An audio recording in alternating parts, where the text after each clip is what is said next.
Well, welcome everybody. My name is Zina Simo, and that's my assistant Daniel. And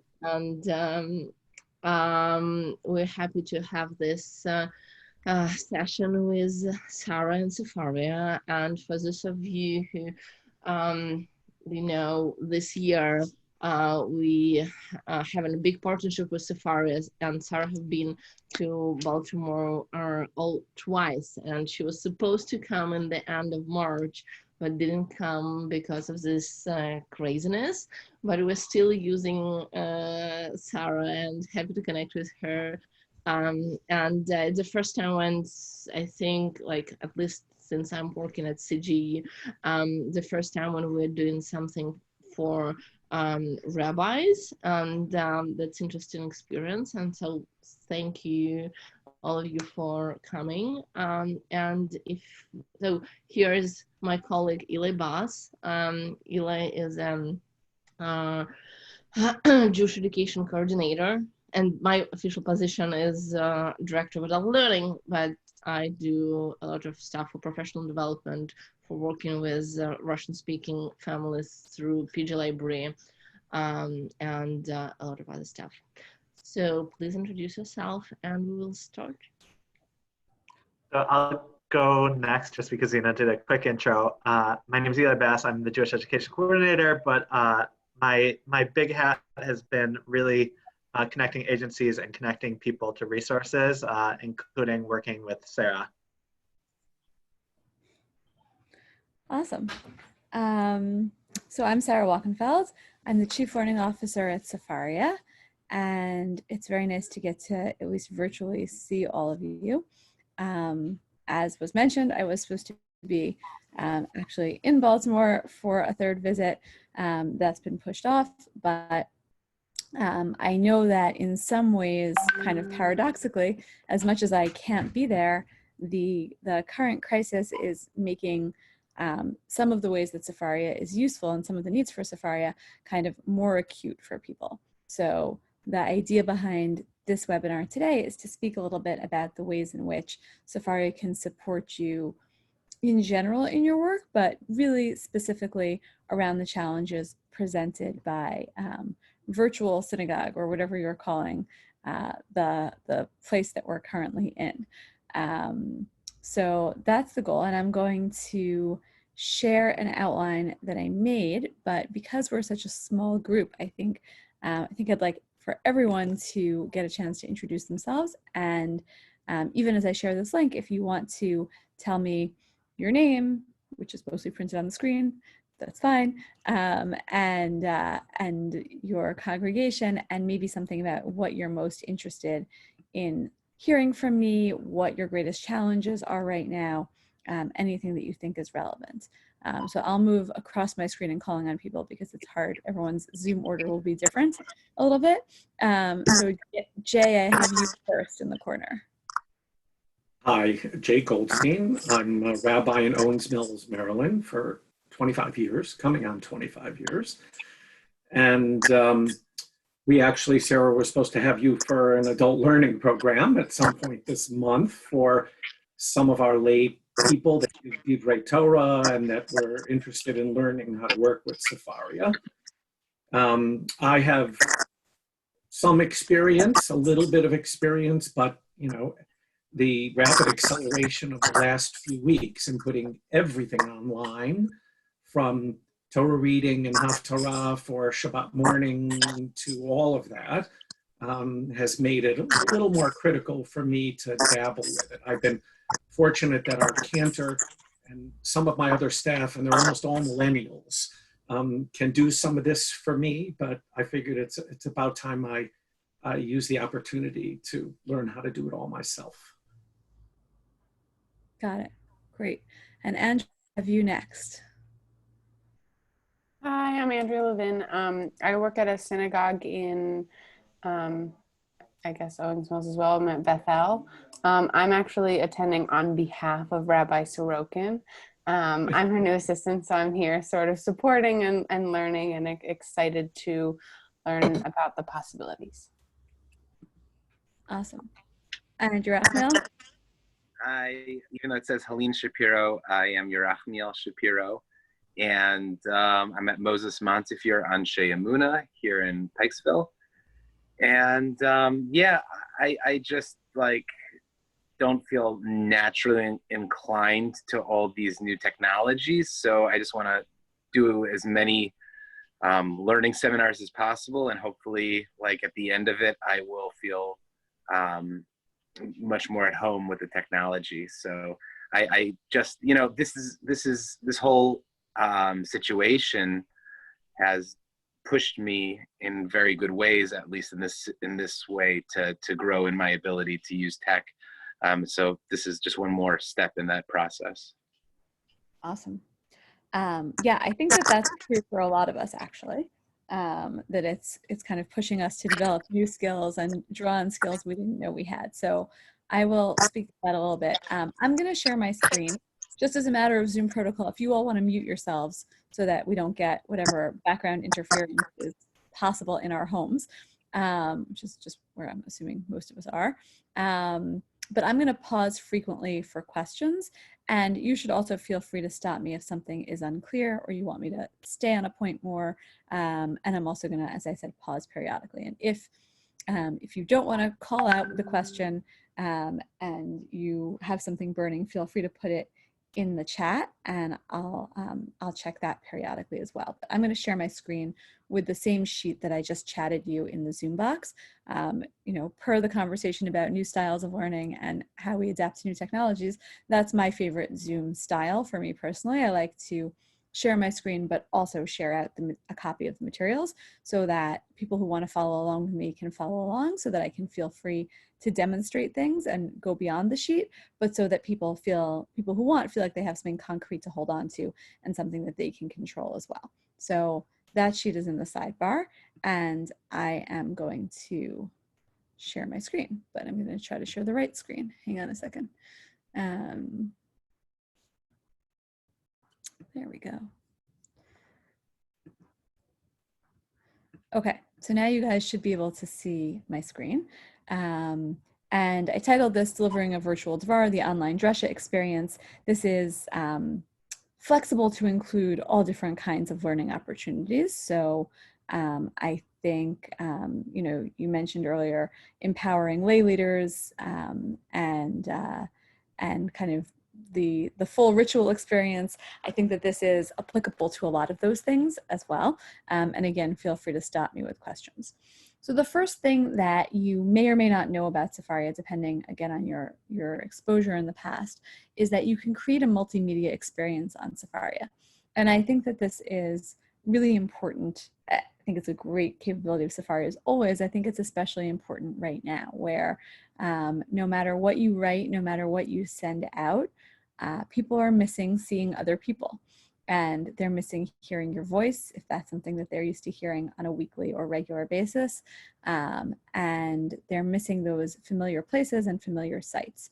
So I've been really encouraging the rabbis that I speak with to think about how to play with mixing and matching of media. And again, not knowing where everyone is at on Safari, I will delve more deeply into this tutorial if people want and not if people don't.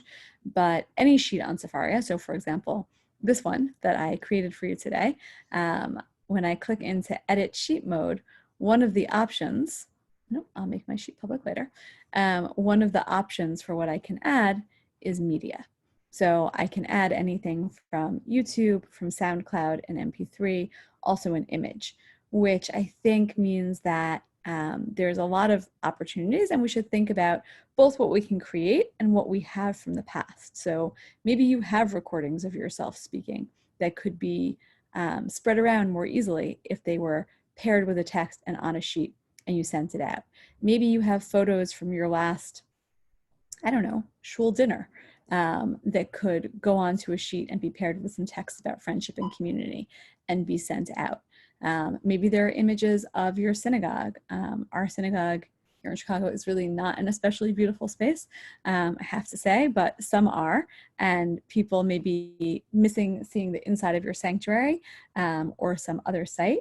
And so again, images can be paired with audio and video. And I think that again, from my experience here, from the many, many, many conversations that I've had with rabbis and educators over the last however long it's been. What were we saying, Zena? Like 2.5 weeks, 3 weeks?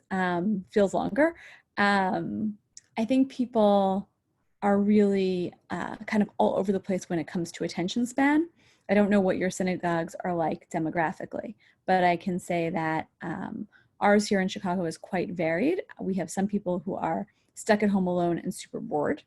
And that I would say happens at like the older and younger end of our kind of like age ranges. And then we have some people who are busier than ever before because they're home and they're expected to work and they have children at home and all kinds of things are happening. Or God forbid someone is ill and they're caring for somebody, trying to care for somebody, and there are other things going on also. So people are, some people are uniquely focused, some people are uniquely distracted, lots of other people are somewhere in between. That might not actually be such a bad description of where people are at from like a normal Saturday morning sermon slot, but we maybe are less aware of it then. And so I think that playing with embedding, again, images, shorter or longer video clips, but just kind of trying to speak to different people's attention spans, I think that's like a unique ability that we have right now. And again, something that you can do really easily by taking audio, video, embedding them into sheets. And I'm happy to talk more technically about how to do if people have those questions. But again, I think that thinking about not just what can you create, which is, I think, an instinct of rabbis and educators who are like naturally creative and jump to like, what can I do? But we also all need to like give ourselves a little bit of a break. And so thinking about what you already have that might be shared with these new media in new ways is also going to be important. Any questions or comments or thoughts that sparks for anybody?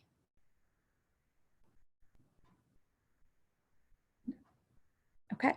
And I don't have great examples of this to share yet because everything that everyone shared with me, they've told me so far is private. But I do see congregations starting to do it. And if you send me yours, I'll share it out with other people. The second point I have on here is about segmenting your audience. Again, this plays out however it plays out when you're in person with people. I'm sure you do this anyway. You have Tot Shabbat, you have activities for teens, you have maybe things for young parents, right? Just throwing out a few different possibilities here. There's all kinds of different resources that you might already have in your congregation. But just think about new ways to do that. Sheets on Sefaria are digital, adaptable, and they can be used to reach all age groups. The youngest Sefaria users that we know of are in first grade. The youngest Sefaria users in a sustained way that we know of, meaning they can really engage kind of like extensively, is in second grade. Basically, in order to be able to be a successful Sefaria user, you have to be able to click and you have to be able to read. So that is a very particular age bracket. My almost 3-year-old can definitely click. He cannot yet read. My second grader can both click and read. So know your audience and know that you can adapt sheets. I was going to say any sheet, maybe not any sheet, but there's certainly a lot of things that you can adapt, and it's very easy to adapt sheets on Sefaria. So this one, for example, which I made for you guys today, and you are rabbis or representing rabbis and in congregational settings, I could decide that I want a version of this that's for somebody else. And again, clicking on this little down arrow, I'll click copy sheet, and then I get a copy, and I'll click view copy. And now I can adapt this version. So maybe, let's see, I have 8 things on my list. The next person who asks me to do a webinar, I bet it'll be like a 15-minute webinar, right? So I'll cut it down to 2, or I'll take out my bullet points. I don't want to have to start from scratch, and I don't want to have to start copying and pasting. This is going to be a much faster way to do that. It's going to be a much smoother experience for me. And I can create these different kinds of resources, all based off, the example I gave doesn't have any text, but let's say all based off the same text. So starting with, let's say, this week's Torah portion, although I realize as I say that that's like maybe like a short shelf life thing as we're about to transition into Passover anyway. But I could go into this week's Torah portion, which we have as a feature in the Sefaria calendar. Not the most gripping portion in terms of narrative, but surely I could find something. that I want to talk about, find 1 or 2 verses and put them in different versions or paired with different media on a few different versions of a sheet and send them out to my different audiences. Questions or comments up to there? One in the chat, let's see. How do you start a sheet to begin with? Good question. So at the bottom of this sheet that I made for you, you'll see some additional resources, including our education page, which has full tutorials. In brief, I'll say that to have an account on Sefaria, or to make a sheet on Sefaria, you have to have an account on Sefaria. It is free and takes about 2 minutes to set up. So you can just, like I'm logged in, and that's why you see this little icon here. If I weren't logged in, it would have something that says, I think it says something like sign up or log in. I think that's what it says. And you would just click to sign up. And then once you have an account, you have a space for all your sheets, and you can click here to create a new sheet. And that's pretty intuitive, I think, though again, we have these tutorials that hopefully will be helpful. You can add a source, which is anything from within Sefaria's library. You can add a text, which is anything not in Sefaria's library, or anything you have digitally anywhere. You can add media, as I said before, and you can add a comment, which is just something that you want to say. So all of those options are there. I'm overloading my poor internet right now. And so you can really play with what you want these things to look like, and then they're stored online. So that's that. Great. Any other questions, comments? Okay. The third piece that I'm really pushing and seeing some good results with in this kind of topsy-turvy time is invite your congregation into the conversation. I think this is important for a lot of reasons, always and especially right now. On a basic technological level, Sefaria's sheets can be collaborative. They can be kind of like discussion board spaces where people can add. So this sheet, again, that I've made, right now it's my sheet, and I created it and I shared it out with you by link. But and only someone with the link can view it. And it's set up, again, I'll go into the edit mode. It's set up so that anyone with the link can view this sheet. Anyone with access can view. But I could change that to anyone with access can add or edit. I would use edit if I were collaborating with a colleague. So if you and I decided to teach a class together, I'd probably go into the edit mode so that we could both be adding sheets, thoughts, text, thoughts, comments, right? We could be adding ideas and collaborating in that way. Otherwise, I would probably do anyone can add. And it's just what it sounds like. Then anyone can add anything they want to the sheet. And so again, it sort of transforms the sheet into a discussion board space. I like it because this means that not only are people hearing you, but you're able to hear them. You're able to give space for their voices and make them feel a part of the Torah conversation. So younger congregants can add artwork, older ones can add reflections or even texts. Start a Dvar Torah, a drasha, whatever you want to call it, about the week's Torah portion. Speak for 2 minutes, record yourself, embed it into a sheet, and add 3 questions. And then turn it into an anyone can add space and invite people to add their answers. Depending on who you're reaching, these may be thought questions where they just add their reflections. You may challenge them to find a text if you empower them to use Sefaria in that way. And for young kids, so create a Seder activity where everyone's drawing Elijah the prophet, and you're inviting everyone to add, pair that with a text or two, maybe the text from the Seder about Elijah, or some kind of text about the topic at hand, and invite everyone to share artwork. Just all you need for that is basically just your cell phone, right? So parents can take a photo of the artwork, upload it to the sheet, and it's sort of ready to go and pretty easy. And again, I think that there's a power to creating a space for everyone to share. People aren't just missing hearing your voice and your presence, they're missing one another also. So it's a great way to create a communal space Sarah, around the Torah of the community. Yeah. So in a practical respect, because I don't see, let's say, a sheet, how it would look online, if a rabbi wanted to, in the weekly email, send out a video message, and then potentially have 2 or 3 sets of questions, one is which for the school population, one for the adult population. It would then be embedded in the email that goes out for the congregation, and they click on it, and then is there a little something that says video from Rabbi Goldstein, listen to this first? How does that?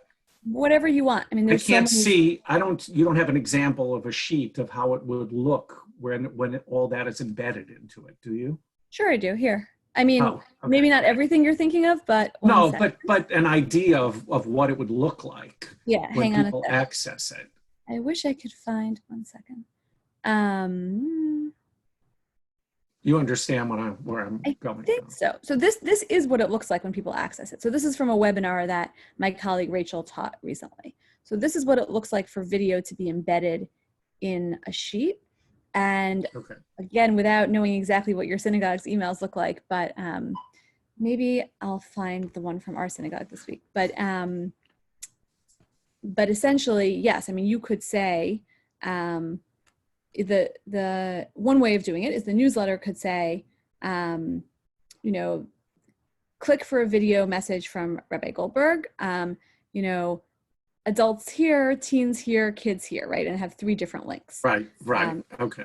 That's one way to do it. And then again, create the same sheet, click to copy it. You're going to have slightly different versions, maybe with slightly different questions. So imagine that the questions for reflection or the text or whatever are down here. Right. The other way to do it is you can embed the sheet, depending on the platform you use, you may be able to embed the sheet directly in the newsletter. You certainly can embed it in a synagogue website. So when you go into the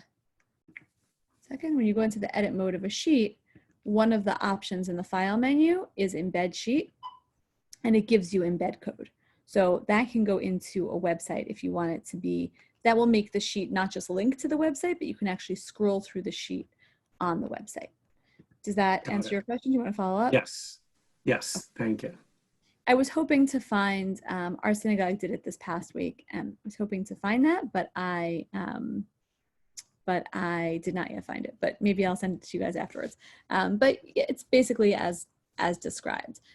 And I mean, I was going to talk about this more later, but it's very easy to set right number 6. So I'll talk about that now. Use all available media, right? Sefaria pairs with email, WhatsApp, text, and email. I wrote that twice. Okay, I'll edit that later. I can edit that now. WhatsApp and text, as well as websites. So you can, you could have a more formal email that goes out to the whole congregation.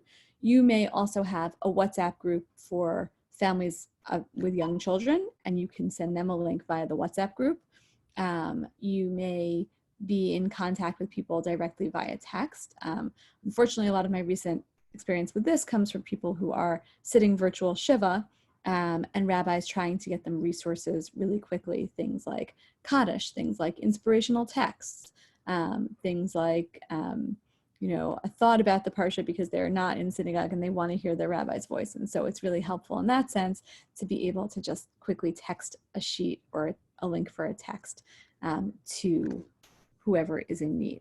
And that is a piece of it. Also, it's not just the sheets that are shareable that way. Every text on Sefaria has a URL, which when I say it, it sounds a little obvious to me, but maybe it's not obvious to you. And I've discovered it's not obvious to a lot of people because these texts exist online. So again, I'll open this week's Torah portion. This has a URL. This is the URL for the Torah portion. It's like sharing like an Amazon product that you wanted to show somebody. You can think of it that way. And as I click to see a different view, so let's say the verse with Rashi, the URL changes. And if I share that with somebody, they'll be able to open that text directly. So again, whether it's liturgy, a chapter from Psalms, anything like that can be shared really quickly and really easily. And so considering what media you're using and what's going to get it to people most quickly and most efficiently is also important. Other questions or comments? Okay. Empowering your learners, I think, is, you know, going off a little bit of what you said, Yerachmiel, that like we're all sort of finding our talents at this time. So I think that this is, that's something that's really interesting to me. It's something that we're seeing a lot in our work at Sefaria, that people who told me a month ago, my students could never use this site, my congregation could never use this site, I could never use this site. Now all of a sudden they're like, oh, I guess I have to use this site. And it's a really different conversation. And I think that that's going to continue to evolve. So give tutorials, encourage exploration. You probably know enough about online usage to know that, right? You can't, like, this is only just so far you can go with Safari. You're not going to break it, and you're not going to get like sort of, hopelessly lost. And if you do, you can just close the window. So to the extent that it's appropriate for specific populations or for your entire congregation, you could think about showing them how to use aspects. I've had a huge outpouring of requests from congregations asking me to teach their congregants basic Sefaria tutorials so that they can, I think especially for those people who are, in the stuck at home and bored camp, or maybe not bored, but preparing for Passover, or preparing for a bar bat mitzvah celebration or whatever, right? Really empowering people to do some of this exploration on their own. Deputize your lay leaders. If you have, that computer programmer who's been on your board forever, or the tech geek who sits in the back of the congregation. Teenagers are great for this. Teens and college students are generally highly proficient Sefaria users. It is technical savviness less than textual savviness, than textual savviness that predicts success with Sefaria. So I have had third graders who speak almost no Hebrew use Sefaria within literally minutes of my introducing it to them. They can't necessarily read Hebrew, but they can click, right? They're expert clickers. And so they really can explore. And then I think there is something about challenging people to rise to the occasion. I think it's a balance. Obviously, people feel very challenged and very put upon in moments. And then I've also found that there's a way in which people feel challenged in I don't know if I want to say a good way, but in a way that encourages them to try new things, to pitch in on behalf of their community or congregation. And so I think that, and also just, again, boredom. So a challenge everybody find a commentary on this week's Torah portion that, speaks to whatever idea and post it to our communal sheet, or put it on the synagogue's Facebook page, or, text it to the rabbi or tweet it at the shul. Those kinds of things really have the potential to engage at least segments of the population. Questions, comments, or thoughts about any of that?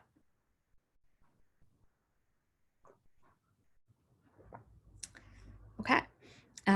Showcase your resources. I think this is true in both schools and synagogues, that we are, again, lacking the physical spaces that we usually have to see what's being produced. And if you're the rabbi of a congregation and you're used to getting up in front of them and speaking, then, right, that's the premise of this entire class. You don't have that, literally that pulpit, that platform for people to see you and hear you.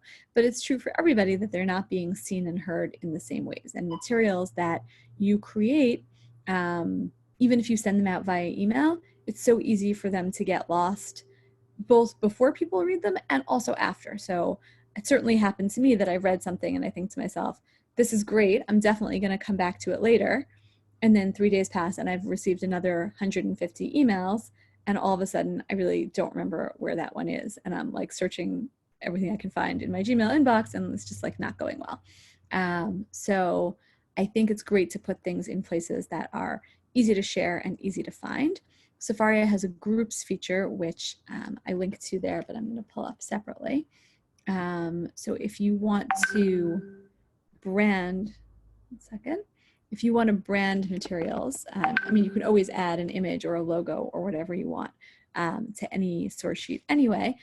This is our public group space. Sefaria has both public and private groups. I can't show you the private ones. You're welcome to keep your congregation's group private, but I just don't have access to the private ones.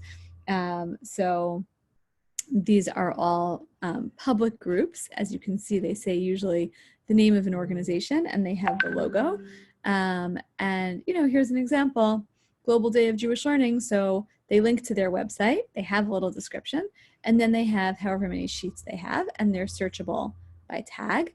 And every sheet, when you open it, is branded. and links back out to that group. So you could have one group for your whole synagogue. You could have multiple groups for different, again, constituencies, different groups within your synagogue, different networks within your synagogue. This way things live here. And it's one, if I go back to that group, here's their group page. So no, that's not their group page, one second. That's the profile, but you can always just share just that page. So it's one URL, right? This one link will give me all the pages that belong to the Global Day of Jewish Learning. And so you're not necessarily going to put all your materials there. You might just put some of them there, but that's a great kind of communal space. And again, if you do something with artwork, if you ask all the children in the synagogue to create pictures and put them on Sefaria or whatever it is, or they do something else, but you take pictures of things and upload it. This is just a great kind of gallery space to store and share out all of the materials that you've put into a place. And again, you can embed the sheets in a synagogue website. You can link to the whole group in the email, but using all available media applies to the URL for that group also. Okay, questions or comments? I saw that when you were back on at the Global Day of Jewish Learning that the members was like sort of gray. Do you need to be do you need to be a member to view this, or what is the benefit of becoming a member to this particular group? There's no benefit, and you can't become a member. Meaning members is like if I have a clergy team and there's I don't know, 3 rabbis and a cantor in the synagogue, so we might all be members of that group so that we can publish into that group together, because we all want to be able to put things in. You can see there's only one member of this group. It's just the administrator, because groups are really groups of sheets more than they are groups of people. So there's nothing specific about the membership. I would make multiple people members, again, if they need to be able to create content there. Any other questions or thoughts about that? Okay. So I spoke already about using all available media.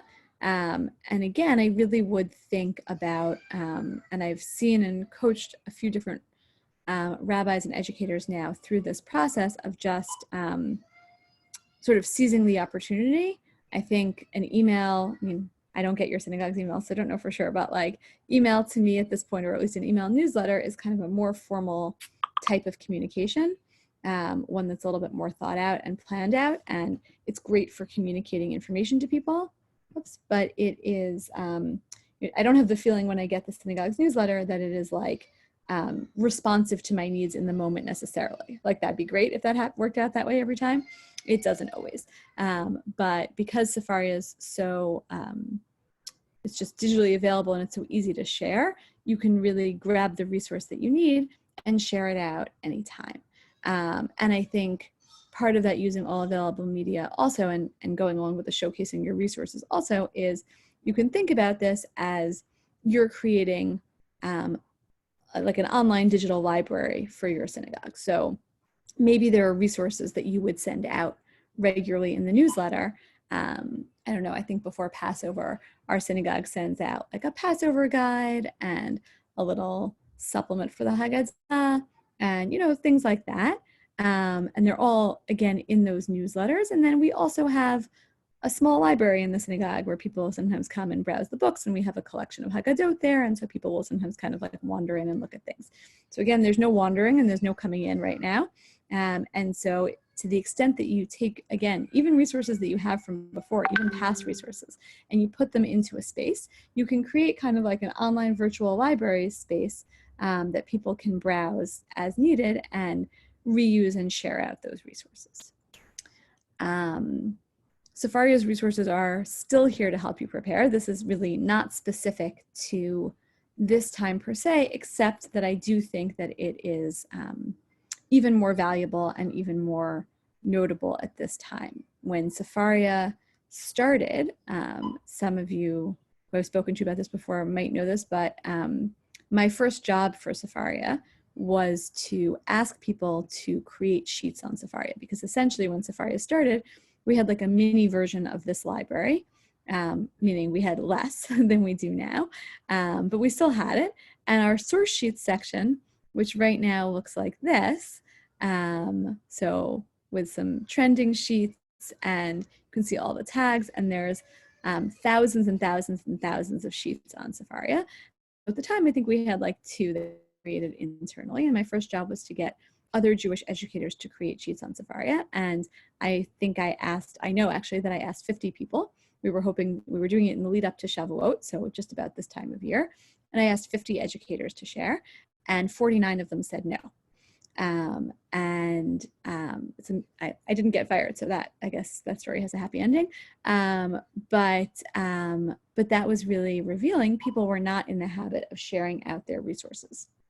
And I think that has somewhat changed, apparently, over the course of these last 7 years that I've been working for Sefaria. Wow, I'm still scrolling through sheets.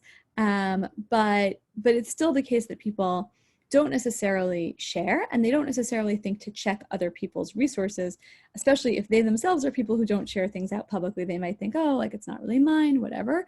These resources are a part of our library, and they're there for you to use and reuse. That's really the point. We think of Torah as an ongoing conversation. Sefaria is a living library of Jewish texts where people are constantly adding Torah. So don't be shy and don't hesitate to use any of the sources that you see here. It could be as simple as a search. So for example, if you search for coronavirus right now on Sefaria, actually I can't remember whether we have it as 2 words or not. Yep, so there's, not surprisingly, there are 0 texts and there are 37 sheets. So there are already 37 public sheets.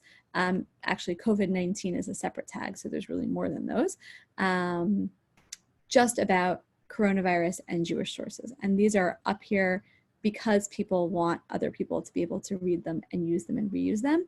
And everything that exists on Sefaria is reusable and also adaptable.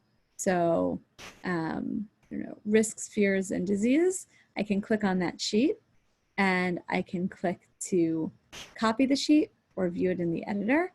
And if I copy it, Sefaria will preserve credit. In other words, you'll be able to see that I copied it from a sheet. Oh, look at that. So Nellie created the sheet, but it's based on a sheet by Josh Fagelson. They're both rabbis. And so she took his sheet and adapted it for herself, for her own use. And I can also just grab any single source that's on here. If I view the sheet in the editor and decide, you know what, I want to use just this sheet. So I think in this time where we're all, those of us who are like you, who are on the front lines of this and really working so hard to meet the growing need, there's a lot you can do with, there's a lot you can do for the community by sharing out resources, making sheets public on Sefaria, that kind of thing. And there's a lot that you can do by drawing on the wisdom that other people put out there by kind of relying on each other. I also want to note that our new web pages feature makes it easier to find modern materials. So again, if you're thinking about a text and you're thinking, what can I say that's relevant and interesting about this text? Maybe I'll go back to the weekly Torah portion, which maybe lacks modern interest in some ways. So when you click on any text in Sefaria and you get the sidebar, and that is, if you didn't already know that happens, so now you do, and you should check out our tutorials. But this sidebar is really kind of like the backbone of Sefaria in terms of demonstrating all the linked sources. One of our newer options on the side is web pages. So any website that contains Jewish text is welcome to embed Sefaria links. It's a piece of code that they run on their site. It turns citations into links. And once they have that in, we then turn those links back around and make them link out. So for example, My Jewish Learning has 3 articles that link to this verse. And so we've linked to those through 3 My Jewish Learning articles, and you could click to read them. So if you're thinking, wow, I really need to bring this down to a sort of modern, personable level, maybe My Jewish Learning has done that for you, and you can click to read this article and go from there. So I think that's a useful tool to know about. We also have, I'll just give you a coming attraction, although I can't show it to you right now. One of the other side effects of coronavirus is that Sefaria's traffic is up about 30% each day. We've reached new all-time highs on our site. And so it's harder, it's great. It's harder for the engineers to run updates on the site because we used to have kind of like peak times and down times, and now we're kind of lacking in down times. So, so I can't show it to you yet, but we're implementing a new and improved topics feature. So if you were to search, for example, maybe a word like coronavirus or let's say Passover, you'll get a really strong collection of sheets and texts, as well as an explanation of what Passover is. And that's something that you can really direct, I think, even lay people to be able to use. Questions or comments up till there? I have a question, this is Yerachmiel. So if I was to create a specific like area for my shul, I guess you know, putting all the shiurim that I built on Sefaria in there, is there any ability to upload past things that weren't created on Sefaria, like maybe like PDFs, to be in that same area? I mean, there's like hacks, like you can like take pictures of them or screenshots, but not as a Sefaria sheet. Because to make something, like to put something on Sefaria, it has to be digitized. We don't have PDFs because we want everything to be interactive and adaptable. So I guess the short answer is no, and the longer answer is you could screenshot it. Oh, when you say screenshot it, how do you screenshot it? Meaning you can, because you can put images into Sefaria. So in theory, I mean, I haven't tried it with PDFs actually, but it should work. I can't see why not. Well, no, I do screenshots all the time. What am I saying? Like any of our tutorials have screenshots in them. They're just edited screenshots. Let's see, this is a tutorial. Yeah, like, so this is a screenshot. It's a screenshot of, I don't know, the resource part, whatever. It's a cropped screenshot, and it's embedded into the sheet. So you could do that. What you'll miss, you know, again, maybe obviously, you'll miss the interactivity of it. So this is just a screenshot. Nothing happens when I click on the sidebar. Nothing happens when I click on it, which is fine for a tutorial. A sheet that has, right, if you were to rebuild your sheet, right, like let's say you had a sheet about this week's Torah portion, if you just put it in as a screenshot, so it'll just, you know, it'll be up there, people can access it. But like this is a sheet, right, or like Nechama Leibowitz's sheet, right, on this parsha. So all of these texts were imported digitally, and so you can click to open any one of them. So that won't be preserved in PDF. Right. Okay. Other questions? There was something in the chat, right? Yeah, you can convert a PDF to JPEG. Again, it still won't be digital. It won't be, JPEG's also not digital in that way. So it just won't be interactive, but you know, you could get it up there. Any other questions or comments about any of that? Okay, so one last piece that I just wanted to mention, not like Torah, Dvar Torah or Drasha writ large, but Pesach is coming. And I wanted to make sure that you know about Sefaria's new resources, which are also, they also, I think, do a good job modeling some of the unique abilities of Sefaria. So we designed this group, again, about 2.5 weeks ago when we realized that many institutions were planning mock seders, actual seders, educational activities in advance of the seder. I think one of the things that certainly I, as an educator, have always said to people about the seder that is, you know, so great about it is it's multi-sensory, it's interactive, it's tactile, it has all these great things going for it. It speaks to multiple intelligences and multiple learning styles, and all of that is great until you can't be physically present with other people, and then it really gets much harder. So we created this repository of Passover materials that are, some of them are more text study and discussion, a lot of them involve activities, some of them involve using just Sefaria, some of them you could print out, some of them involve media on Sefaria, so they're better consumed digitally, and some of them pair with other kinds of technology as well. So for example, Miriam and Moses, the Bar Mitzvah montage, invites learners to make a bar bat mitzvah montage for Moses or Miriam or presumably any other character, mentions other technologies like WeVideo, which I have it on good authority from a number of 13-year-olds, is a great way to make a bar bat mitzvah montage. So that's, and it has texts that would inform that montage. So there's a text study component also, and again, as well as an activity piece. And again, these sheets are available to you. They're all fully adaptable, fully reusable. We also have resources for how to create a do-it-yourself Haggadah. So again, in a place where people are trying to get materials out to people digitally, Sefaria has the full text of the Haggadah with English and Hebrew. We have two. We have the Ashkenazi Haggadah and the Edom HaMizrach Haggadah. We link to the full text. We link to source sheets that are adaptable, as well as Google Docs that contain the entire text. If you want to print from Sefaria, a Google Doc is going to be your best bet. So we have them here already exported to Google Docs, and all you have to do is click, and then you can format as you wish on your own Google Docs, and then print. So that's an easy way to go about it. And we are increasingly seeing schools, synagogues, and also families creating their own personalized Haggadah experiences, whether that's taking out some of the text, adding in other text, adding in artwork, videos of kids singing, especially the 4 questions. That's been a popular one. So this is full instructions for how to do that.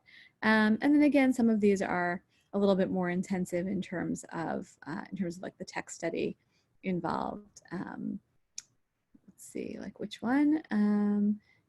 Like Yachatz, which is kind of discussion about the significance of the broken matzah, and this is probably more appropriate for older learners, although again, everything on here is adaptable for younger, older, more learned, less learned, all those different kinds of things.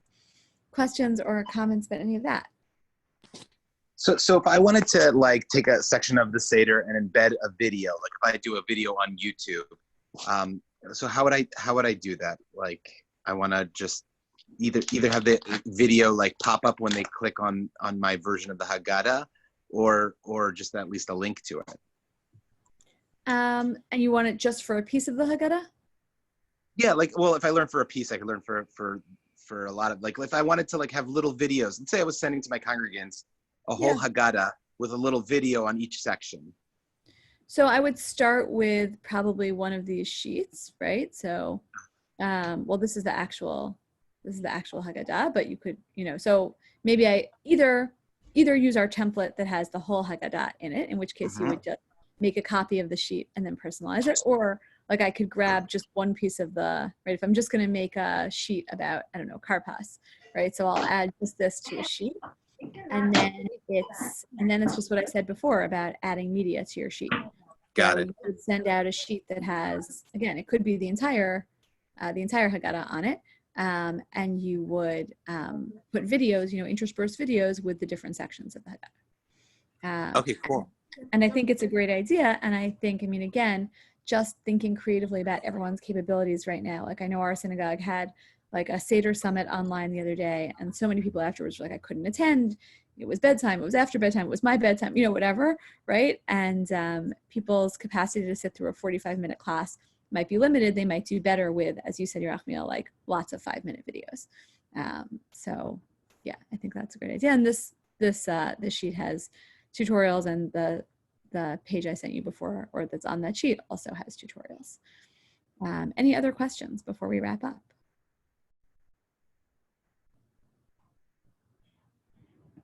Okay, great. So I'll just remind you again that this sheet that I sent you for today has the link to our education page, which has a lot of tutorials. It also has a space to request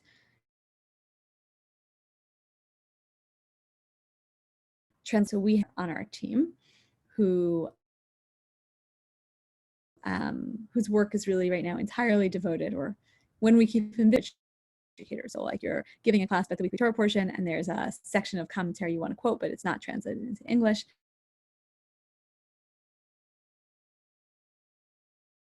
and Ataf, who's a professional translator, will do that translation for you and add it to our database, and you'll have it there. So you'll find a place to request that. You can also request texts. We are bound by copyright, but we'll do a text. And if you want to train of for some other group of people, feel free to reach out about that as well. That's, again, we're in partnership with the CJE right now, and happy to offer complimentary trainings for anyone in the greater Baltimore area or whatever you call it, greater Washington, Baltimore area, I don't know, who's interested. And if you have questions, you want to follow up about something, whatever it is, you can reach out to hello@sefaria.org, which reaches me eventually, but also checked by more than just me, by the rest of our education team. So it's answered more frequently and in more time zones than just my own personnel. So I really encourage you to reach out as you experiment and if you have questions. Okay. Thank you all so much for taking the time. It was great to get to meet you, at least virtually. I hope to see you all soon. All right. Take care. Kol tuv. Chag kasher v'sameach. Thank you. Thank you. Yeah. Chag kasher v'sameach, guys. Bye-bye. Thanks.